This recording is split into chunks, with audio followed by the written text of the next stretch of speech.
রাজনৈতিকভাবে সমস্যা সমাধানের নামে অযথা কালক্ষেপণ করায় এবং সশস্ত্র বাহিনী এবং অন্যান্য আইনশৃঙ্খলা বাহিনী নিষ্ক্রিয় থাকার কারণে বিদ্রোহীরা নির্বিঘ্নে হত্যাকাণ্ড অন্যান্য অপরাধ সংগঠন করতে সমর্থ হয়েছে। সময় মতো সামরিক ব্যবস্থা গ্রহণ করলে এই নৃশংস হত্যাকাণ্ড ও অন্যান্য অপরাধ প্রতিরোধ করা যেত। স্বরাষ্ট্র মন্ত্রণালয় কর্তৃক গঠিত কমিটির তদন্ত প্রতিবেদন সংগ্রহ করে বিশ্লেষণ করা হয়েছে এবং তদন্তের সাথে সংশ্লিষ্ট ব্যক্তিবর্গের সাক্ষাৎকার নেওয়া হয়েছে। তৎকালীন বিডিআর কর্তৃক পরিচালিত কোর্ট অফ ইনকোয়ারি তৎকালীন বিডিআরের বিভিন্ন ইউনিট কর্তৃক পরিচালিত কোর্ট অফ ইনকোয়ারির 57টি তদন্ত প্রতিবেদন সংগ্রহ করা হয়েছে এবং তথ্য উপাত্ত বিশ্লেষণ করা হচ্ছে। ওয়েবসাইটের মাধ্যমে প্রাপ্ত তথ্য, ইমেইল, জবানবন্দি, ভিডিও ক্লিপ যে কোনো ব্যক্তি কমিশনের ইমেইল অ্যাড্রেসে তথ্য প্রেরণ করতে পারেন। কমিশন ইমেইলের মাধ্যমে এখন পর্যন্ত 1038টি তথ্য পেয়েছে, যেগুলো বিশ্লেষণ করা হচ্ছে। গ্রন্থ ও অন্যান্য দলিলাদি বিশ্লেষণ। Book coalition years by Pranab Mukherjee, book India's near east a new history by Avinash Paliwal, more than মেটনি, India Today, journalist Sourav Shukla. জাতীয় সংসদ অধিবেশনের কার্যবিবরণী অনুলিপি 25শে ফেব্রুয়ারি থেকে 3 মার্চ 2009। এগুলো ছাড়াও আরো সংশ্লিষ্ট গ্রন্থ দলিলাদি সংগ্রহ বিশ্লেষণ করা হচ্ছে। প্রাপ্ত তথ্য উপাত্ত থেকে তৎকালীন রাজনৈতিক নেতৃবৃন্দের নানা মাত্রায় সংশ্লিষ্টতার যথেষ্ট তথ্য প্রমাণ পাওয়া গেছে এবং বর্তমানে তথ্য প্রমাণ যাচাই বাছাইয়ের কাজ চলছে। 25-26 ফেব্রুয়ারি 2009 পিলখানায় সংঘটিত এই হত্যাকাণ্ডটি একটি দীর্ঘমেয়াদী ষড়যন্ত্রের ফল হিসেবে কমিশনের কাছে প্রতীয়মান হয়েছে।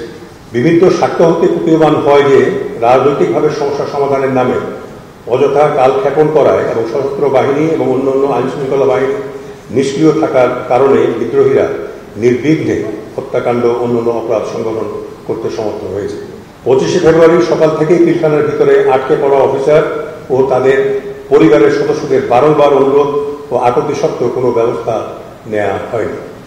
এ পর্যন্ত প্রাপ্ত তথ্য উপাত্ত বিশ্লেষণ করে এটা বলা যায় যে তৎকালীন সশস্ত্র বাহিনীর কমান্ড ও আইন শৃঙ্খলা রক্ষাকারী বাহিনীগুলো সময়মতো সিদ্ধান্ত গ্রহণ করেনি এবং অপরাধ সংগঠনের সময় তারা নিষ্ক্রিয় অবস্থায় ছিল, যার ফলে তারা বিদ্রোহ ও হত্যাকাণ্ড প্রতিহত করতে কার্যকরী পদক্ষেপ গ্রহণ করেনি।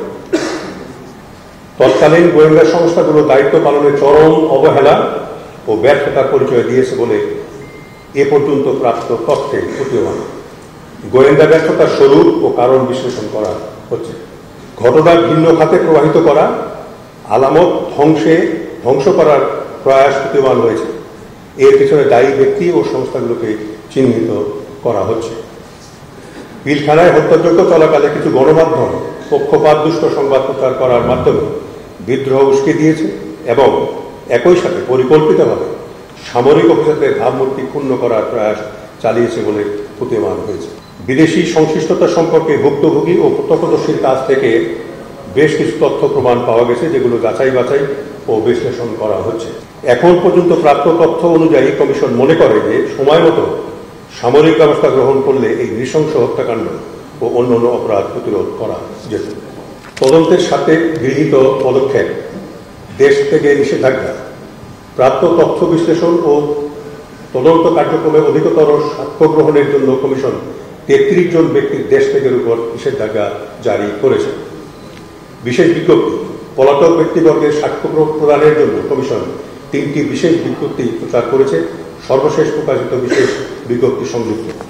কমিশনের তদন্ত প্রতিবেদন, প্রাপ্ত সাক্ষ্য প্রমাণের ভিত্তিতে কমিশন তদন্ত প্রতিবেদনের প্রাথমিক খসড়া তৈরি করেছে, যা বর্তমানে কমিশন সদস্যগণ পর্যালোচনা করছেন। কিছু গুরুত্বপূর্ণ সাক্ষীর সাক্ষ্য গ্রহণ চলমান রয়েছে এবং প্রাপ্ত তথ্য উপাত্ত বিশ্লেষণের জন্য আরও কিছু গুরুত্বপূর্ণ ব্যক্তিবর্গের পুনঃ সাক্ষ্য গ্রহণ প্রয়োজন হবে। চ্যালেঞ্জ সমূহ, কিছু গুরুত্বপূর্ণ সাক্ষীর সন্ধান পাওয়া যায়নি, তাদের দৃষ্টি আকর্ষণ করে দৈনিক পত্রিকায় একাধিক বিজ্ঞপ্তি প্রচার করা হয়েছে। কিছু দেশি বিদেশি প্রতিষ্ঠানের কাছে চাহিদাকৃত গুরুত্বপূর্ণ তথ্য দলিলাদি এখন পর্যন্ত পাওয়া যায়নি। কমিশন উল্লেখিত তথ্যাদি অনতিবিলম্বে সংগ্রহের চেষ্টা চলছে। সময় বৃদ্ধি, 50-এর অধিক ব্যক্তির সাক্ষ্য গ্রহণ এখনো বাকি আছে। এছাড়া কিছু সংখ্যক ব্যক্তির পুনঃসাক্ষ্য গ্রহণেরও প্রয়োজন হবে। গৃহীত সাক্ষ্যগুলোর পূর্ণাঙ্গ লিখিত রূপ প্রস্তুত, স্বাক্ষর গ্রহণ ও বিশ্লেষণের কাজ চলমান রয়েছে। এটি একটি সময় সাপেক্ষ কাজ। কিছু বিদেশি দূতাবাসে ও সংস্থার সাথে যোগাযোগ করে তথ্য সংগ্রহের চেষ্টা করা হচ্ছে, যার জন্য কিছু সময় প্রয়োজন। এসব বাস্তবতা বিবেচনায় নিয়ে চূড়ান্ত প্রতিবেদন দাখিলের মেয়াদ 30 সেপ্টেম্বর 2025 পর্যন্ত বৃদ্ধির জন্য অনুরোধ করা হয়েছে।